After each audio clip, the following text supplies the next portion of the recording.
guys, Dustin here, CEO of 630. Thanks for watching. Today we are going to talk about electric bikes with a throttle or without a throttle. So, for those of you that don't know, electric bikes can come with the option of either having a throttle, meaning you don't have to pedal at all, you can simply push your thumb and the bike will go, or you can do just pedal assist. Now, a lot of bikes are just pedal assist, but the throttle option does exist. So let's talk about the pros and cons of both. Now, obviously, if you want to get an electric bike but still get some element of exercise, I'd recommend not getting a bike with a throttle because you may find yourself wanting to just click the throttle and use it, and to bypass the pedaling. So my inclination is that if you get a throttle, you're probably going to want to use the throttle, and it may eliminate you from pedaling at all on that bike. Now, that's not necessarily a bad thing if you still have your pedal bike that you're going to ride, but if you have the intention of getting an electric bike to just give you a little help, maybe getting up and down some hills, I would suggest just don't get a throttle. You don't want to tempt yourself. It's like if you're trying not to eat potato chips, just don't buy that bag of chips. You don't want to tempt yourself, you know what I mean? But on the flip side of that, I would say generally adding a throttle isn't going to really increase the cost of an electric bike. It's basically one simple cable and wire from the handlebar down to the motor.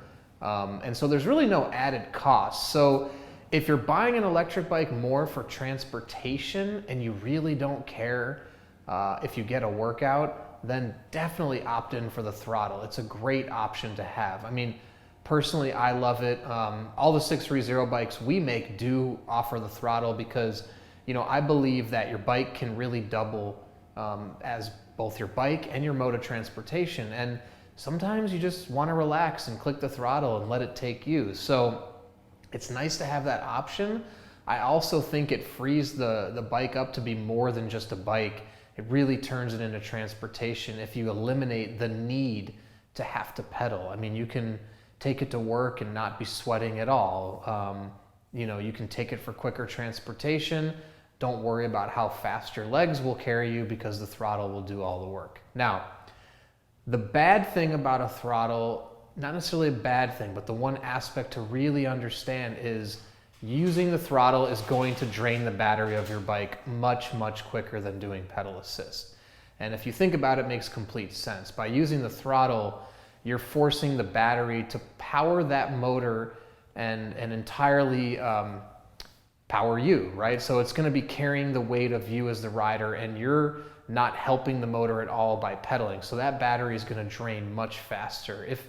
If I had to estimate, I would say you're generally going to burn that battery by going full throttle versus pedaling about 2 to 3 times faster. Now, there's a lot that depends on that. I mean, the weight of the rider, the riding conditions, winds, things like that, hills, no hills. So I can't really give you an exact figure as to how much quicker it's going to burn down the battery, but it definitely will. So if you find that you want to go longer distances and you think if you have that throttle, you may just be too quick to go to it, and then you may find yourself killing the battery and you're going to be out stranded with no battery left, then you know what? Don't get a throttle because it'd be better if you're going to go, say, 30, 40 miles and you want to make sure you can have that motor the whole way, then just keep it on pedal assist. Now, I say this in a way where if you have that throttle, it's too tempting not to use it.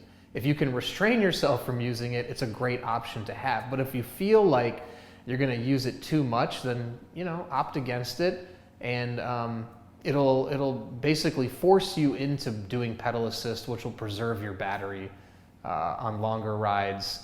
So you're not stuck 30 miles away without any power or 25 miles away without any power. So my suggestion, or what I like on electric bikes, is I love having the throttle.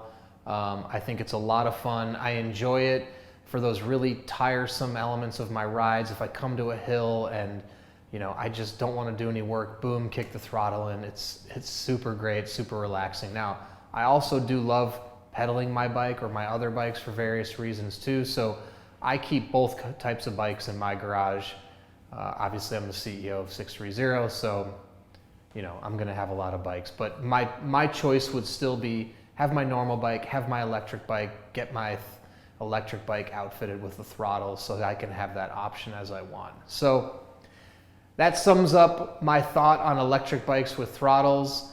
If you have any questions or want to know more about electric bikes and electric bikes with throttles or pedal assist, what's the difference, please reach out to us, the team at sixthreezero.com.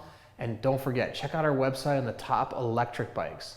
We've got several different models, men and women, all with throttles, different colors and things like that. So go to our website, it's on the top, says electric bikes, browse there. And another aspect is we have a 365-day return policy. If you don't love your bike in 365 days, you can return it, no questions asked. We want to make sure everybody loves their bike. And lastly, we have a body fit tool on our website.